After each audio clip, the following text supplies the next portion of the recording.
Witten Svan, would you like to give us a brief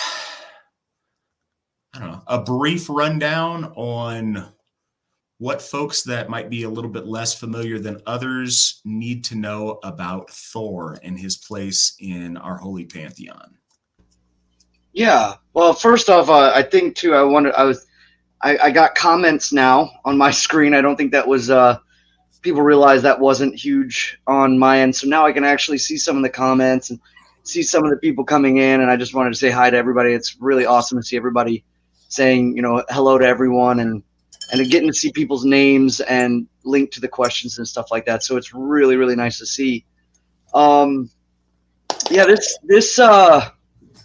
I think the folks at home don't realize that like our show is really organic, naturally based. We don't really have a sit down or anything like this. It's kind of like a brief, hey, we're doing this. You ready? We're ready. And then we just go, and it's kind of organic that way. So I think it's really fun in that regards.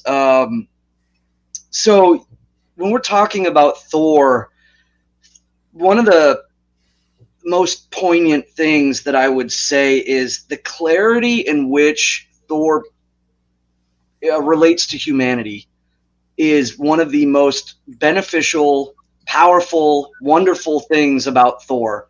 That and anybody that's coming into the faith can immediately attest to, or can immediately start to have a feeling towards. There's a reason why Mjolnir is our symbol.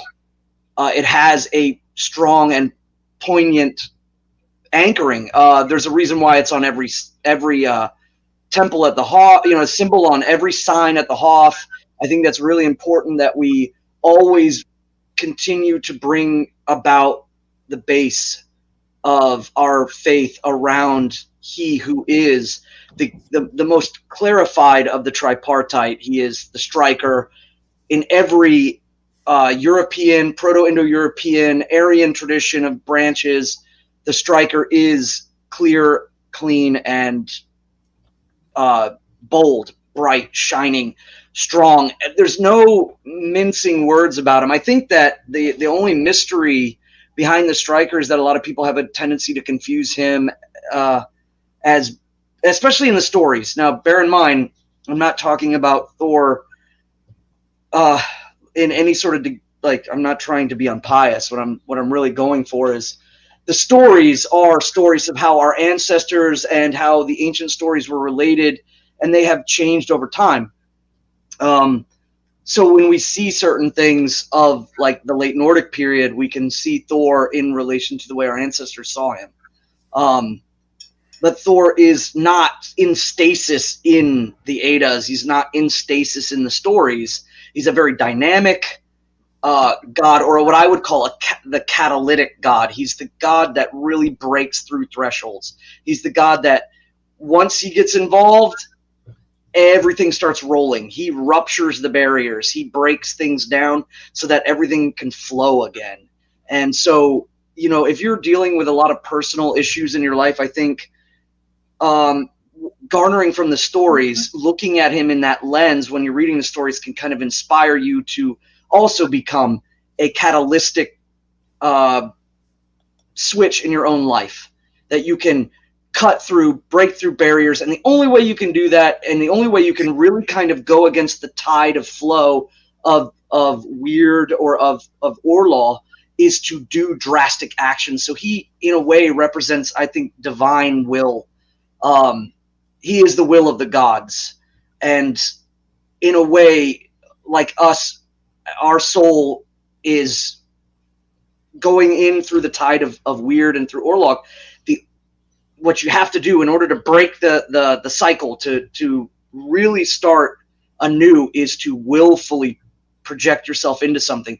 Throw yourself in wholeheartedly, wholeheadedly, with all your might, and stand up in a moment, even sometimes against yourself. And you can then begin to grow. And if you are blessed by him, he will allow that path to be seen. You'll make it. You'll have to make it. He's not gonna make it for you. But once you do see that path, you know at that time the strength that that he's with you, that he is pushing forward with you, and he wants to see you succeed. And I think that's one of the biggest powers that comes from him. So if you're a new beginner and you've come back to the faith of your people and you want to really start to tackle the divine, because I often tell people, like, the first thing that they should do is really start to understand about giving bloat to your ancestors, giving bloodings to your ancestors and to the land spirits, because they're directly around you and connected to you. But when you really start to wrap your head around how the gods play in the world, and we might have preconceived notions from other religions or just the lack of clarity on things, sometimes the best start is to kick literally everything right straight down the middle, go straight for the throat. And Thor, Donner, Thunaraz, he is the catalyst that breaks that makes the gateway. And so I would say, like, in learning to pray, it's about asking him to bear witness to the moment and then throwing yourself in completely and wholeheartedly. And I know it's kind of a weird thing. I'm not coming from a lore angle. Lore is good. Lore is fine, and it's wonderful, and it has lots of value, and I would even say eternal seeds that were planted by the gods themselves for us to find again and to work through. But when we're talking about real tangible faith, Thor is one of the closest gods that you can physically see. When he shows up in storm, when he's there, you can feel him in the air. As the air literally ionizes, you can feel him there. And it isn't very hard for a person who's new to suddenly just cross over that threshold. Wow, I'm dealing with a real willful being that's not biological in the way that I know it, but he's here, and I know he's here. I can feel him. That has a tendency to throw people off, and sometimes in a good way. Again, catalyst throws them off, changes things up, and then all of a sudden they grow. So if you're new to the faith, the first ouse that I would recommend you give gift to, give worship to, give piety to, and give exchange to would be Thor. 100%. Thor is known as the friend of man and as the protector of Midgard. And I think in that sense, he really is one of the most approachable, as far as if you're starting out to build that kind of, to start building that gift cycle and start building that relationship with. In the lore, when his eyes flash, he can be terrifying and, a frightful thing to behold, but also, he's a god that has a joviality about him, a sense of humor, and known, like I said, as the friend of man in that way. And I find that that's a lot of people's first interaction or first approach to Asatru is through a better understanding of Thor. And that was the case, certainly when I got involved in Asatru. I think that building relationship with Thor was the first Asa that I was able to build that with and grow from there. So I certainly think that's the case. A lot of stuff about Thor tonight. Again, so many of, especially the first gods that we're going to go through in this cycle are gods that people are generally familiar with. But we're very happy in the course of the broadcast to discuss, smaller elements or more obscure things or interesting questions. We'll kind of take the conversation wherever you guys want to take it. I'm going to go ahead and start hitting some of our questions here, but I wanted to piggyback on something you just said, though, before we. Yeah, go ahead. I do a little prep and start researching, try to gather some things, and one of the things that was the Haiti of Thor. Djup, Djup Huger is how it's said. Djup Huger. And it means deep-souled or deep-minded. Like, not necessarily it's about being quick-witted. It's more about having ancient wisdom. Wisdom that is applicable in a way that is sometimes subtle. Like it's the understanding of, like, when you see someone who's very large, very big, you look at them and you automatically face value their strength. But what you don't account for sometimes is how deep-minded they are, how applicable wisdom they have, and that can make them extremely a formidable force. And I think that Heiti towards Thor really applies, is that the idea that he is filled with deep wisdom and applicable wisdom. So I wanted to share that because I found that one was kind of a off, and I hadn't run into it in a long time. So, I want us to get to your experiences with the mural, but we're going to hold on that just a second because I see one of the questions in the queue is about that. So let's start hitting a couple of these. Finn asks, do you think when lightning strikes something specific, that could be an act of Thor? What do you think, Svan? So I would say first and foremost, I have usually taken it that way, yes. So I'll say that first. But that actually could be an argument or a debate. In some sense, our ancestors knew that when the striker strike things, it was a furious moment. And so they did not necessarily always see the strikes that he was lamenting upon the forces of chaos in the sky as just being purposeful, but more like a thrashing out so that things could happen, fires could be started. And this is always seen in a lot of the lore stories, when Röskva and Thjalfi, when they first get taken into service by Thor, the idea that he's extremely hot-tempered and his eyes are glaring and his beard is bristled, and so there's always this sense of fury that's tempered by a cooling down and a love for the folk. So I think that this in the stories is really talking about the nature of and the power of lightning or the power of storm, in the idea that our ancestors always viewed the striker as you didn't want to stand in his way or be anywhere really around him when he was raging, because there was no control. And so with that, there is the argument to say that our ancestors saw and understood that when things were going crazy, it wasn't a personal vindictive slight against you. It was, considerable all the way around. It's the same as when he gains the whetstone under his helm. As he strikes Thrym, he hits the whetstone, and it goes under and constantly agitates him, even to the point where Arundel's wife, he tells her, I brought him home. She leaves, and thus leaving the whetstone in his head. And so there's this constant state of agitation. And so I think that, again, is another emphasis on how, depending on the fury of the situation, it may not be willfully done. However, like what I said, is I do believe that it can be willfully done. I think that perhaps there is a sense of control in it as well.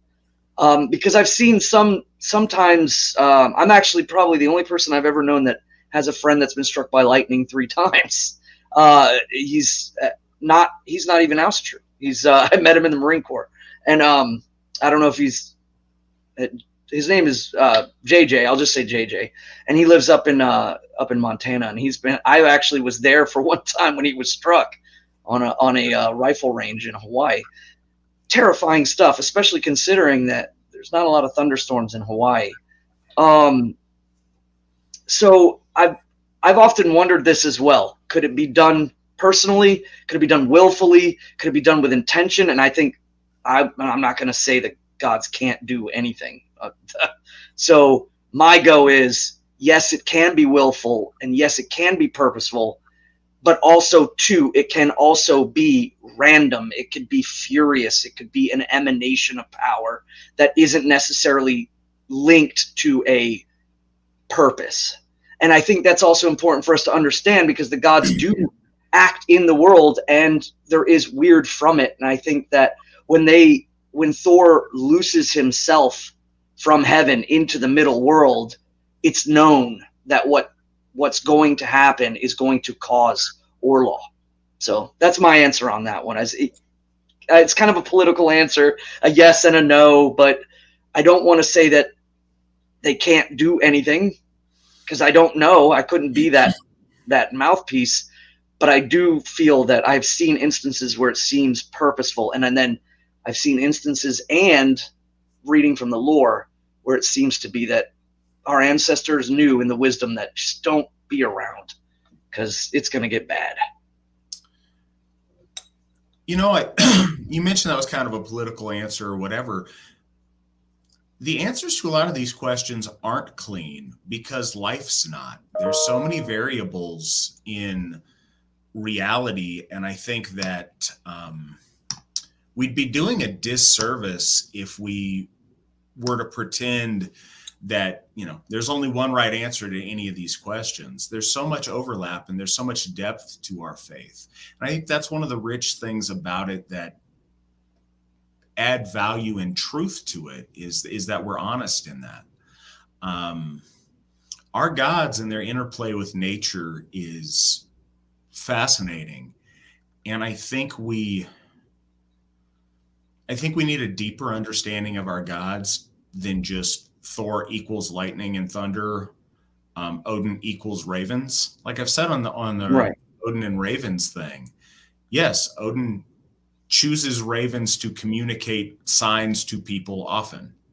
Ravens also exist and do raven stuff completely unrelated to the Allfather. Lightning and weather patterns and weather stuff happens. Right. That stuff happens regardless of Thor willing it to, because it's natural and it happens. But certainly, like Svan said, Thor, if he wants to, can direct lightning to hit something. I think there's plenty of times that has happened in the course of the history of our folk. But every lightning strike isn't a directed wrath of Thor, but some are. And that's the gray area that people aren't comfortable with, but it's true and it's real. Being able to determine those things is an art in and of itself, to be able to interpret when something is a meaningful synchronicity and when it's just natural stuff happening. And is it meaningful just because it speaks to you in a particular way, or is it meaningful from within to without, or is it meaningful from without to within? And I think that sometimes it's both of those things. Sometimes it's neither. Sometimes it's one or the other. But yes, certainly could it be? Absolutely. I'd never rule out that possibility. I think that the idea of Thor and the storm, Thor and thunder, Thor and lightning, we need to not forget there is a literal relationship, but there's also a figurative and an illustrative relationship. The power and the directed might of the storm, that rumbling of thunder and that shockingly powerful crack of lightning, that strike that tears down and destroys and is one of the most powerful things in nature, that shows us the might that is Thor, the directed rage and wrath of that very powerful one of our gods. And that imagery is very important. And I think that the actual interaction with the phenomenon is important as well, but it's not an exact equation. Thor equals thunder and lightning is a poor understanding of a very deep and a very very profound God. And I think that if we simplify him just to that, we miss some of the point. I did want to state too openly that I Hrungnir in the whetstone, not Thrym. That is the theft of the hammer. I wanted to bring that up and say the list of his opponents is long, and so a lot of times we can very well get the stories confused, and so I just wanted to clarify it was Hrungnir that when he fought him, he struck the whetstone while he was standing on the shield, and that piece got in there. I think it is important to understand that when we were talking about mythos being coiled up, we were talking about how the gods represent themselves in multi-facets of existence. So Thor, or at least a fraction of his might, or a piece of him, or a willful part, or perhaps simply just the presence itself, can manifest in storm, is part of storm, but is not always simply just Thor in the clouds or in the cloud. I think that would be more of I would say like a mythological, and a more of I would even say to a point where when we see our children, they really correlate with the direct notion that Thor is in the cloud, but they might not realize that it's more or less a reflection of the power of the god in his material place, and he has many places. So when he's interacting with the material world, it's often through the manifestation of storms. And again, the question is, what purpose do storms have? And really what storms have is about bringing equilibrium of pressure up and down. There's a too much of a tipping point. Something's going too far up or too low down into the area, and it needs to be re-equalized. And oftentimes what happens is that equalization process is beckoned with a storm. So, understanding that the gods have place in the physical world to be able to do things, but they also have an essence or a power that pervades in the physical world, and it may be acting on its own, or it's an extension of the god, not necessarily with his will behind it, I think is important. And I really think that the gods do this through the well of earth. But getting into the concept of Thor not being in every storm is a part where people are a little apprehensive, and where they want everything to have meaning, much like the Etruscans. That they felt like everything was absolutely done with purpose. And I think that the Romans talked about the Etruscans, and the difference between them is that the Romans seem to have a concept that the will of the gods could be interplayed on the rolling of time, whereas the Etruscans felt like every single thing was intimately connected to the gods. And I don't know if there's folly in that. I mean, I think there is, in the sense that we'll take everything and understanding being so drastic omen. But like you said, ravens do things sometimes that aren't very, delightful, or like something that you would think that Odin's sending you a message when you see them ripping apart trash or trying to survive and live. So I was going to say, growing up in Alaska, where the ravens are very prominent, in the wintertime, you can't drive by a McDonald's without a murder of ravens hanging out at the dumpster, eating whatever they find in there. That's not necessarily them communicating from the All-Father. That's them being hungry and scavenging because they're scavengers. The storm is very often a chaotic force and a force of destruction to our ancestors. We're seeing the interplay between natural forces that are associated with the Jotnar versus their association with the gods is also a very fine line as well. But I'll tell you this, and for anybody that thinks I'm maybe being too cynical, every time I hear thunder, I feel it in my soul, and I say a little prayer of hail to Thor. So I mean, it's don't lose that wonder. Just Right. be critical in your thinking. If everything is a divine miracle of the gods communicating something to you, then the real ones get lost in the static. If everything's at volume 10, then Right. there's no such thing as an exclamation. So some things have to be mundane in order for certain things to be sacred. If everything's sacred, then nothing's sacred.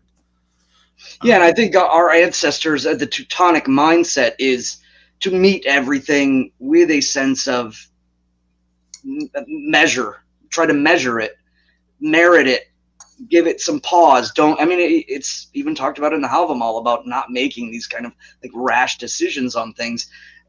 Trying to gain the scope of awareness is important. And again, you hit the nail on the head there. Is if everything is a message from the gods, then how can you divvy out from the din? Katla asks, why do you think our ancestors chose to wear the Mjolnir rather than a symbol of the Allfather? What are your thoughts on that, Svan? I just saw that Katla. Sorry, there's a song in Iceland from the Raven song, Katla Renap Nasin, and so I saw it and I was like, whoa. That is a great question. I think that first and foremost, it's understood that Thor is the culmination of two polaric forces. When we talk about the gods of order and we talk about the Aesir or the Asas as a whole, we see them as heavenly, filled with light, with fire, with air, with dominion, and with the idea of cosmic order, the creation of something that's different, and with the intention of building it within antagonistic forces to continue on beyond layers. So we see this overarching cosmic order. But what we also know is that from the gods, we also see natural law be brought under yoke, or, well, in reality, there was an exchange. There had to be a fight, and that fight was costly. But once those alignments were made, natural law and cosmic order joined forces to build the center. And I think that there is no other Asa that really exemplifies that union than the son of Vodun and Yorth, of the sky, of the wind, and of the earth, and of the water. These two forces come together, and I think that wasn't lost on our ancestors. Thor is the culmination of those deep, powerful parts coming together in alignment, and there is a literal union. And from that union, there is sprung the power of the divine that is coming from natural law and the earth, and coming from cosmic order and the sky. And it exemplifies in Thor. So Thor is the conduit. He is the catalyst. I've talked a lot about the thrones of power in which the gods, it seems culturally, Aryan groups have different thrones or different premises of thrones in which the gods seat themselves for them. But one of the things that really talks about the catalytic throne is that the conduit between the heavenly and the material. You don't see the striker as a chthonic figure. You never see the striker as some sort of figure that delves into the underworld or deals with the dead. In essence, he is always moving from the middle out and checking the edges. He's riding the edges of the middle world, and he's up above riding the edges of heaven. And so he's this conduit between the living man, the living soul of mankind and folk, and the gods themselves, and he moves in between those. So it's I don't think there's any loss in that. If we look at striker comparativenesses, like when you look at the Hellenics and they talk about Hercules is seen as half mortal, half godly, and for us, that comparison is not ever really made mortal. In essence, the natural law and the cosmic order are the sense of what is here in the material and what is also above, and he's in between that. So we never really take him into the material world, and that seems to be done even post Christianity. But the striker being a representation of the gods themselves, the defense of the gods, things hinge on his ability to move from heaven into earth, and his correlation of keeping the forces of chaos at bay in this world, and allowing us to keep stasis. I talk about that a little bit when we were referring to ice ages, and we were talking about how we saw weather patterns and the ups and downs, extremes ups and extreme downs of our weather patterns up until about the first and second ice age, and then all of a sudden it equalizes out. And I think that if we were to look at kind of a sense of when Thor really starts to calibrate the earth, is right around there. And we notice that even though we think our weather is erratic and constantly changing, it's dreadfully still comparative to before then. So I think that our ancestors saw Thor as a warder and a protector and a conduit between the earth and heaven. So when they had the hammer coming out, I think it was probably already established beforehand with Bronze Age axes or axe-style amulets and things. But when there was an actual outside force coming in via Rome or in the Middle East and Christianity itself, and the antagonistic nature of that religion culturally attacking, the hammer became an equivalency to the cross, and it was known where you stood. Lines were being drawn. And, we have molds where it shows where crosses and hammers were being made often by the same people. And that, I guess telling in the opportunistic nature of the time. But, we have this clear distinction between the people that follow the old way, the Thorn said, and the other, and that are true to the Asa. And then there are those who are not, who are turning against their ancestors, who are turning against their people, who are backing with the side of then, the money of the Frankish Roman church. So I think that that's one of the reasons why they chose the hammer as a symbol of it, because it means standing up against antagonism. It means courage. It means moving forward, not backing down. And I think that the hammer exemplifies that, and it exemplified that for our ancestors as well. Because that's really when the hammer truly took off. I think it was there before, but it really took off once our ancestors realized there was a force coming in that was going to destabilize things and really start to affect the very soul of the people. I think at this point, anything that we say is speculation on why our ancestors chose a specific thing. But there's a lot of things to keep in mind, because you specifically asked why Mjolnir as opposed to something more symbolic of Odin. Everything Svan said, certainly as an amulet of protection, Thor is the defender of Midgard. He's the friend of man. He goes out into the other and battles the giants of chaos to protect and keep us safe and protected. He's the very emblem of that protection against outside chaotic forces oppressing on the Innengard. So I think that stands out as probably the best reason for it. But as specific as a reason, perhaps rather than a symbol of the Allfather, Svan talked about these thrones or these seats that the gods find themselves in. And the lore that comes down to us, we tend to look at it as an ordered hierarchy, but the apex of that hierarchy has fluctuated over time. You find in the temple at Uppsala with Odin, Thor, and Frey, you find Thor in the central position, in the position of prominence. It's as things ebb and flow, the relationships between different groups of people and our gods, they place different emphasis on gods that have a more special interaction with them. And so I think that could have factors obvious. And what I would go with is certainly that talisman of protection. And the more that the Christians would wear a crucifix, it became, it just became a symbol of the times to wear an amulet of Thor as this compared to that. And I think it's the same today when people ask, well, what if I don't want to wear a Mjolnir? What if I want to wear a symbol of random other one of our gods that they have a more personal relationship with? Nobody knows what that means, and it doesn't have the immediate recognition of that's Mjolnir, that person is Asatru.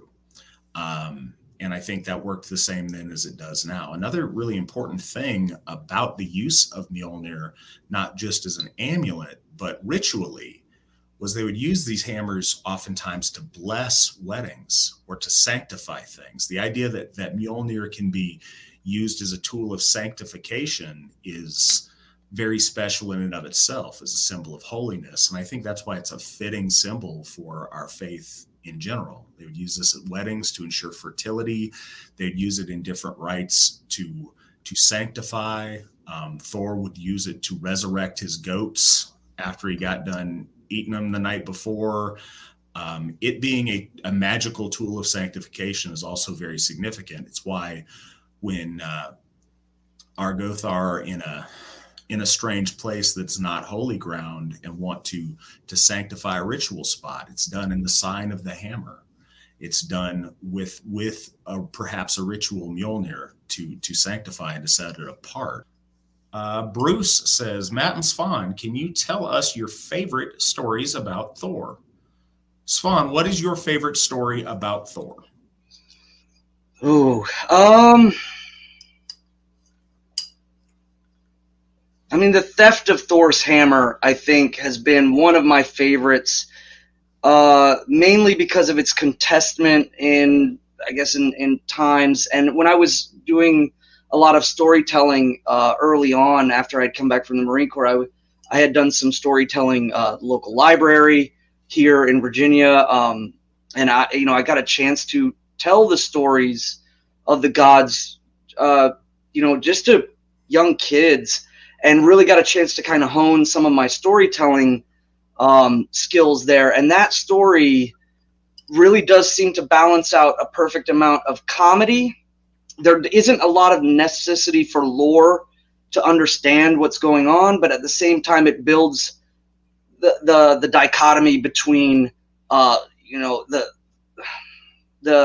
Kinslayer at a time in the evolution of the arc of the stories where he and Thor are kind of counterpolating each other around a central mission or a central idea. And also it really does show some connections culturally, like with the blessing of the hammer on the lap, showing that myths and our stories are like ropes. They have a lot of different tendrils that wrap around to express certain things. There's some levity in it, and I think that's something that a lot of people they lose, like how you had mentioned with Odin about Gladsheim. There is a levity that we have with our gods that I don't think should go into like a sense of impiety or just where it's abashedly kind of rude. But there are some of the stories that I see have survived that have a lot of levity and happiness with the gods. But then at the end, Thor is Thor, and he's terrifying. He's scary, and I think that the children realize that Thor doesn't take too kindly to his hammer being stolen. That this conduit, this central force of power being stolen from the gods, places them in great danger, and Thor takes it upon himself to retrieve it. And he has to go through all kinds of terrible stuff to get there, but he does it because he needs to reconnect to it immediately because of the imminent threat that is placed. So I would say that theft of Thor's hammer is one of my favorite stories. And it really does. I think it's my favorite because it garners such a great range of emotions and reactions from the children when I talk about it, when I say the story. And I said it, just did a reciting of it at winter nights for the kids, and a lot of the adults that after the auction came out, some of them were coming out and they caught that story, or at least half of it, and seemed to really like it as well. So that's my favorite. I don't know if it's my favorite, but it's the one that strikes me when I saw the question. I really like the story in the Asa-Þórr, where Thor has this very clever exchange with a dwarf that's trying to get the hand of his daughter, and it's a really good. First, if anybody hasn't read it, they should. It's neat. It's informative, but it also shows a dimensionality to Thor that I think a lot of people who like to compartmentalize our gods don't get. Thor, big, strong, not smart, box. And that's a disrespect. Thor is a god. Yes, he is amongst gods. He is the strongest, but he's a god nonetheless because and I've, as a side note and a little bit of a tangent here, life's not fair. People like to equalize as if we're some kind of video game character or something that you got a certain number of points to distribute. And if somebody's really strong, then they have to be dumb or they have to be slow. Or if somebody's really smart, then they can't. No, our gods are the best of all things. The least smart god is much wiser and much smarter than the smartest man that's ever existed. And it's really, I don't know, I think it's special to see Thor, exercise that cunning in that way. And so I really like the Asa-Þórr. Yeah, that's that deep-minded wisdom that, and again too, when we talk about Odin being the god of skalds, one of the interesting things about Asa-Þórr is that it is a poem to help skalds learn the Heiti and some of the different names that they could utilize in poetry, but it's used through the medium of Thor, not Odin. So it's a very interesting thing that kind of, it really does shine. That's a great story as well. And I think that one of the first stained glass window pieces that we are going to do is going to be Thor standing in front of Alvis while the sun is coming up, his impending doom on the horizon. I think that's a great idea. Freyr, I've heard Thor also being a god of gravity, and Mjolnir is not his weapon, but from what the lore tells us, different as Thor being protector of our ancestors. What is your opinion on his powers? Svan, go ahead and take a swing at that. Okay. Yes, to both of them. Again, when I see when we talk about the idea of placing our gods into boxes, or perhaps setting up a throne for them to sit in for our people, if as long as it's done with reverence to the idea that this is how we culturally see the gods, or we can again move that tripartite and see Thor at the high seat for the functions that we need from him, is good and important. But when we start talking about the multiplicity of powers, I would say yes to all. I mean, in regards to when we talk about Thor, like let's say if we were to talk about Thor in a metaphysical sense, or metaphysics, or in a metaphysics. So we're looking at metaphysics and we're talking about the power of Thor and his symbology. And I think that since the gods have told these stories to our folk, there was a point in which somehow, some way, there was a bridge between the gods and man received these stories. There are hidden truths in them that are even beyond the scope of understanding at the time that they were even being spoken.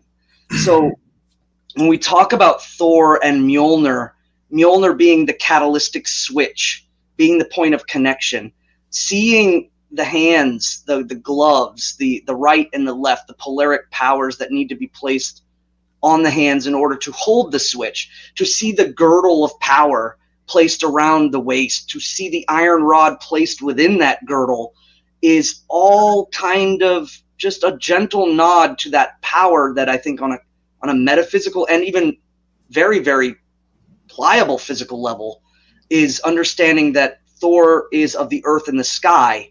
And we know now scientifically there are powers that are between those that we can't see. And one of them in particular is magnetism. And so we understanding earth power, understanding something that was barely understood or was even just being gleaned at. But then scientifically, we can look at these things and see them very, very carefully. And all of a sudden, it makes perfect application with the symbology that was already in place. So seeing Thor in connection to magnetism, in connection to electricity, in connection to the electron of the atom, yes, I see it. And I think that's when we start to really stop seeing the gods as just simply literature characters and start seeing them as bigger, more powerful things, the scope of understanding how far divinity reaches and how powerful they are. Then we go back and look at the symbology and we're like, oh, we start to see like a hidden picture going on. We approach the gods from a different place than they approach us, and I think it's worth noting. We start out, and when I say we, I mean our race as people start out as children who are ignorant of all the things around them, and over history, we as a people have learned all these different things. But some of this is included in the idea when I say you can't out-science truth. Truth exists, and science brings us closer to understanding those truths in a way, or to quantifying them, or to getting like how stuff exists. But the gods aren't beholden to Stone Age science. As science evolves, I think it's no surprise that we find more and more really interesting correlations between our ancestral lore and our gods. Our gods interact with us with a full knowledge of science, at least science as we understand it in the physical world. And so them communicating and showing truth to our ancestors in these ways, it's nice as we get closer and closer to a more full understanding of science and how things work, that it builds even stronger or more bonds to understanding these images of our gods and how they showed themselves to our ancestors. And that's kind of a beautiful thing. And it's always important. And I know that the nature of how we do anything as humans is on I don't know, empathy. I don't know if empathy is the right word, but we see everything from our lens and from the depth of our experience. But it's important to know that we're approaching the gods from, an infantile place, and our gods are they're reaching down to us from the realm of the gods. And so realizing that power, that wisdom differential, and how that plays in, I think is a fascinating way of just contemplating our faith. We all got time that we do some navel gazing and just contemplating on these things. And as long as it doesn't get in the way of actual accomplishment or actual relationships, I think it's something we all do, and it's a special way. And if done right, it brings us closer